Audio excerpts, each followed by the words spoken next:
30 km/h partout dans Paris. La limitation de vitesse obligatoire dans 60% de la capitale s'étend à toute la ville, à l'exception d'une poignée de grands axes, comme les Champs-Élysées ou les boulevards des Maréchaux, qui restent à 50 km/h, et du boulevard périphérique, où la vitesse maximale autorisée est de 70 km/h. La mairie de Paris met en avant la lutte contre la pollution, la sécurité, notamment des piétons et des vélos, et la réduction des nuisances sonores. Pour les professionnels de la route, taxis ou livreurs, la mesure a du mal à passer, comme pour certains automobilistes.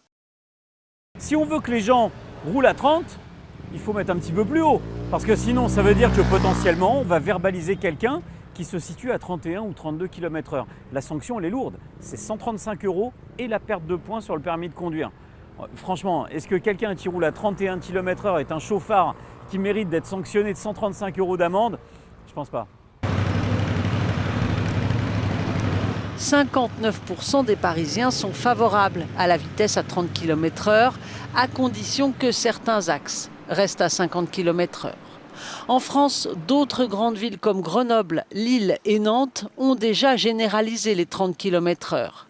À Lille, par exemple, où la mesure s'applique depuis 2 ans, dans 9 rues sur 10, 65% des voitures respectent les 30 km/h, environ 20% sont juste au-dessus, entre 30 et 40, et 10 à 15% roulent à 50 km/h ou plus.